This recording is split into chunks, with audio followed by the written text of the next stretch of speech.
बिल्लाहि मिनश शैतानिर रजीम बिस्मिल्लाहिर रहमानिर रहीम। सबसे पहले मेरे तमाम मुसलमान भाइयों को रद्द कादियानी इकरम की जानिब से अस्सलामु अलैकुम व रहमतुल्लाहि व बरकातुहू। उम्मीद करता हूँ कि आप खैर वाफियत के साथ होंगे। खुदा आपको अपने हिफ्ज़-ओ ईमान में रखे। तो जी दोस्तों, आज की इस वीडियो में कादियानियों से एक सवाल है, चंद कादियानी मुनाज़रों से जो कि सोशल मीडिया पर कादियानियत की बड़ी तबलीग करते हुए नजर आते हैं, उनसे मेरे सवालात हैं। और अगर उम्मीद है कि उन सवालात के कादियानी हजरात मरते दम तक जवाब नहीं दे सकते, क़यामत तो आ सकती है लेकिन कादियानी हजरात उन सवालात के जवाब नहीं दे सकते। मिर्जा गुलाम अहमद कादियानी ने कुरान पाक पर जो बुहतान बांधे, हदीस रसूल सल्लल्लाहु अलैहि वसल्लम पर जो बुहतान बांधे और सस्ती शोहरत हासिल करने के लिए जो झूठ बोले, मुझे उम्मीद है कि कादियानी हजरात इन सवालात के और मिर्जा गुलाम अहमद कादियानी के इन स्याह कारनामे को जवाब नहीं दे सकते। तो सवालत क्या है? सवालत करने से कबल मैं थोड़ी तमहीद बांधूंगा कि मिर्जा गुलाम अहमद कादियानी इब्तिदा में शुरू में उसने झूठ की मजम्मत में, झूठ के रद्द में जो बातें लिखी, मैं चंद वो आपके सामने रखूंगा ताकि पता चल जाए मिर्जा गुलाम अहमद कादियानी के नजदीक भी झूठ जो था कितना कभी फेल था।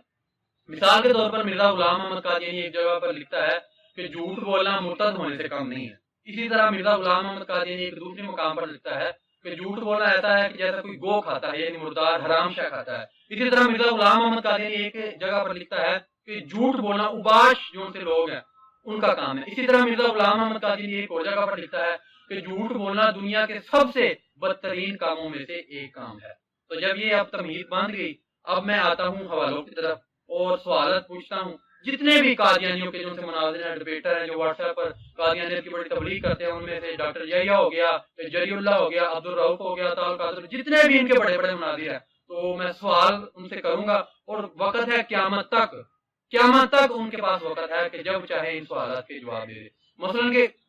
आपको पता है कि आका करीम सल्लल्लाहु अलैहि वसल्लम ने इरशाद फरमाया हदीस मुबारका की तरफ, हदीस मुबारका के बारे में हुजूर सल्लल्लाहु अलैहि वसल्लम ने इरशाद फरमाया कि जो बंदा ऐसी बात कहे, ऐसी बात को मेरी तरफ मंसूब करे जो कि मैंने नहीं कही, तो उसका ठिकाना जहन्नम है। यानी एक बंदा कोई हदीस अपनी जानिब गढ़ ले और अपनी किसी बात को हदीस मुबारका की तरफ मंसूब कर ले, तो आका करीम सल्लल्लाहु अलैहि वसल्लम ने उसकी इतनी मुजम्मत बयान फरमाई है। और वो बदबख्त शख्स, उसकी लानत, इतना लईन शख्स कैसा होगा कि जिसने नाउज़ुबिल्लाह माज़ल्लाह कुरान पर बुहतान बांधा। तो मिर्जा गुलाम अहमद कादियानी ने कुरान पाक पर 4 बुहतान बांधे जो इस वीडियो में मैं बयान करूंगा। अगरचे बहुत कसीर तादाद है जो कि मिर्जा गुलाम अहमद कादियानी ने कुरान पाक पर बुहतान बांधे हैं, लेकिन इख्तिसार के पेश नजर मैं सिर्फ 4 को ही यहाँ पर जिक्र करूंगा। मिसाल के तौर पर मिर्जा गुलाम अहमद कादियानी 40 नंबर 4 रूहानी खज़ाइन जिल्द नंबर 17 सफा नंबर 442 पर लिखता है कि ऐ अजीजो, तुमने वो वक्त पाया है कि जिसकी बिशारत तमाम नबियों ने दी, और उस शख्स को यानी मसीह मऊद को तुमने देख लिया है जिसके देखने के लिए बहुत से पैगंबरों ने ख्वाहिश की थी। तो ये एक बुहतान। दूसरा बुहतान मिर्जा गुलाम अहमद कादियानी कश्तियाँ नूर रूहानी खज़ाइन और जिल्द नंबर 19 सफा नंबर 5 पे लिखता है, और ये भी याद रहे कि कुरान शरीफ बल्कि तुरैत के पास सहीफों में भी ये खबर मौजूद है कि मसीह मऊद के वक्त ताउन पड़ेगा। झूठ नंबर 3 मिर्जा गुलाम अहमद कादियानी लिखता है तोहफ़तुन नदवा रूहानी खज़ाइन जिल्द नंबर 19 सफा नंबर 98। इसमें मिर्जा गुलाम अहमद कादियानी लिखता है कि अगर कुरान ने मेरा नाम इब्ने मरियम नहीं रखा तो मैं झूठा हूँ। झूठ नंबर 4 और सबसे आखिरी सवाल मिर्जा गुलाम अहमद कादियानी इदाला व हाम रूहानी खज़ाइन जिल्द नंबर 3 सफा नंबर 140 पर लिखता है, और मैंने कहा कि 3 शहरों का नाम आजाद के साथ कुरान शरीफ में दर्ज किया गया है, मक्का, मदीना और कादियान। तो जी दोस्तों, ये मैंने उम्मते कादियान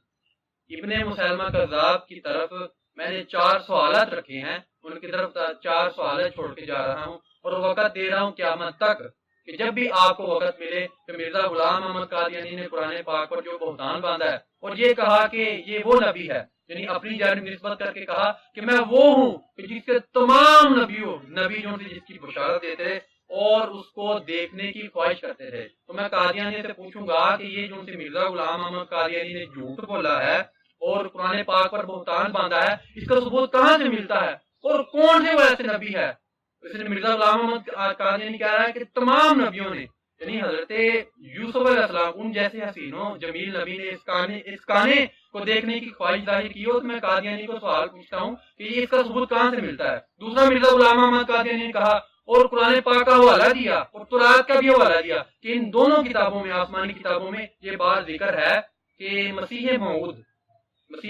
سے اس کی مراد خود ہوتی ہے کہ مرزا غلام احمد قادیانی کے وقت جو ہوتا ہے تعاون پڑے گا۔ تو میں قادیانیوں کو چیلنج کرتا ہوں کہ پورے قرآن پاک سے لے کے الحمد سے لے کے والناس تک پورے قرآن پاک سے کوئی یہ اس بات کو ثابت کر گئے کہ مرزا غلام احمد قادیانی نے جو کہا تھا کہ مسیح موعود کے وقت تعاون پڑے گا۔ ارے تعاون تو بہت دور کی بات ہے، پورے قرآن سے یہ لفظ ہی ثابت کر دے، پورے قرآن میں کوئی ایک آیت دکھا دے جس میں لفظ مسیح موعود آیا ہو۔ اور تیسرا، مرزا غلام احمد قادیانی نے جو قرآن پاک پر بہتان باندھا، مرزا غلام احمد قادیانی کہتا ہے کہ قرآن پاک میں اگر میرا نام ابن مریم نے رکھا ہو تو میں جھوٹا ہوں۔ یہ بھی میں قادیانیوں پر یہ سوال ادھار ہے۔ اور سب سے آخر میں مرزا غلام احمد قادیانی لکھتا ہے کہ 3 شہروں کا نام قرآن پاک میں بڑے اعزاز کے ساتھ لکھا ہوا ہے، کس کا؟ مکے کا، مدینے کا اور قادیان کا۔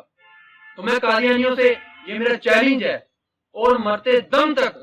میرا چیلنج باقی رہے گا کہ یہ جو میں نے سوال پوچھے ہیں اور مرزا غلام احمد قادیانی نے قرآن پاک پر جو بہتان باندھے ہیں، اور اگر یہ درست ہے، اگر اس نے جو باتیں کی ہیں، جو دعوے درست ہیں، جو باتیں انہوں نے کی ہیں، اگر یہ درست ہیں، ٹھیک ہے، اس کا ثبوت ملتا ہے تو ہم کو دلیل دیں، اور اگر اس کا ثبوت نہیں ملتا تو آپ کو ماننا پڑے گا کہ مرزا غلام احمد قادیانی 1 نمبر کا جھوٹا افرادیہ اور مکار انسان تھا، اور اپنے ہی قول کے مطابق، اپنے ہی فتوے کے مطابق مرزا غلام احمد قادیانی ایک مرتد اور گور حرام اور مردہ اشیاء کھانے والا بندہ ہے۔ تو ہم تمام قادیانیوں کے لیے دعا کرتے ہیں کہ اللہ تعالیٰ تمام قادیانی کو صراط مستقیم پر آنے کی توفیق عطا فرمائے، اور تمام مسلمانوں کو رد قادیانیت پر زیادہ سے زیادہ کام کرنے کی توفیق عطا فرمائے۔ والسلام۔